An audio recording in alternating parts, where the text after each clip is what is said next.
Hello and welcome, ladies and gentlemen. I am the Curious Owlbear, and I'm back with another set of random encounters that don't suck. Today, we're going back to the forest to see what we can discover. As usual, if you enjoyed the video, make sure to leave a like as it really helps me out. Let's dive in. The adventuring party leaves the safety of the village and journeys off on the wandering trail through the nearby forest. It's not long before the party comes to a river crossing. There, they notice the bodies of a few fish slowly floating downriver. This is the first sign that the river has recently been poisoned by someone or something. If any of the players drink from the river or fully submerge in it, then they will need to pass a Constitution saving throw or fall victim to the poison. It's up to you exactly what the poison does. It could simply be damaging, it could cause exhaustion, or the players could become poisoned for a given period of time. It's also up to you to decide who or what has poisoned the river. Along the riverbank, the group spots a small rowboat, seemingly abandoned near the tree line. Inside is a small smattering of fishing and adventuring equipment that may be useful to the players. You can also leave them clues about the owner's fate, whether violent or otherwise. This type of encounter can cause your players to search the surrounding area, which can also be useful when you're trying to get them interested in a particular storyline. Later in the evening, there is a massive thunderstorm overhead.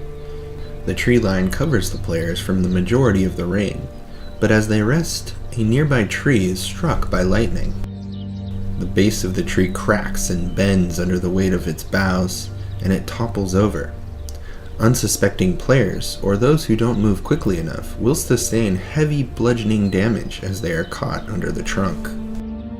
The tree trunk also caught fire when it was struck by lightning, and the close brush with death distracted the players long enough for the fire to spread. By the time the players notice, the tree and some of the surrounding shrubbery have caught fire. The players will need to work quickly to stop the blaze from spreading, lest it become a massive forest fire.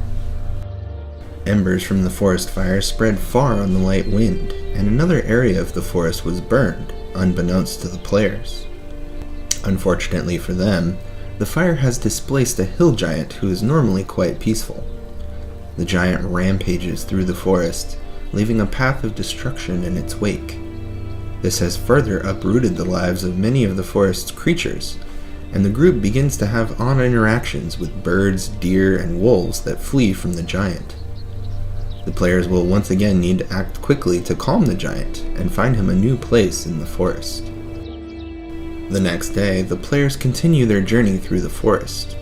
Another sound reaches their ears, and it sounds like children playing a game. As the players get closer, they find a small gathering of gnomes participating in a wheelbarrow race. The gnomes are friendly and overly confident in their wheelbarrow racing abilities. The players will be welcome to join the race, but the gnomes will have a few tricks up their sleeves, of course. The gnomes accidentally let slip that they live on top of a very large mushroom. It's over a mile long, though it's entirely buried underground, and it provides the gnomes with numerous smaller mushrooms which grow on the surface of the forest. The gnomes prefer that the players don't go down there to investigate, saying that there are creatures that live around the mushrooms that may not take kindly to visitors. These mushrooms, or rather giant fungi, do occur in nature, but feel free to add some magical effects surrounding the organism. Sure enough, if the players do investigate, they'll be faced with a community of myconids. These are technically creatures of the Underdark, but they'll find a good home here just under the surface of the giant fungi. They're quite suspicious of outsiders, but are a thoughtful race that will be willing to offer shelter and food to those who treat the myconids kindly. If the players attack, the myconids aversion to combat will force them to flee, but their prowess with poisons make them formidable foes. The players continue their journey through the forest. As night falls, a keen ear in the group hears the sound of a creature stalking the party. They search the area, but find nothing that causes alarm. If there is a character with particularly good perception, then they may spot a shimmering movement among the brush.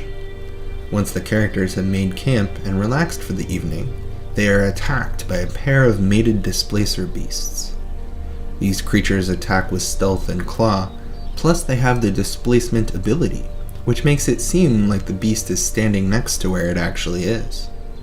This powerful illusion magic causes attacks against it to have disadvantage, making it a formidable foe. The fight has driven the players toward a small ruined building standing on the side of the path through the forest. It was once a small room where petitioners would leave offerings to a deity of travelers, but has since fallen into disrepair, with many of the stones falling away from the main structure. Inside is a large humanoid statue. Without warning, the statue appears to spring to life, attacking the nearest party member. The statue is actually a large construct called a sacred statue that is inhabited by an evil undead eidolon. These creatures are a ton of fun, as they are essentially two monsters pushed into one. The combination of the eidolon's frightening ability and the sacred statue's slam ability can be extremely devastating. And that brings us to the end of this set of forest encounters. I hope you enjoyed the video, and if you did, make sure to leave a like and subscribe, as there are more D&D videos just around the corner. Until next time, stay curious, adventurers.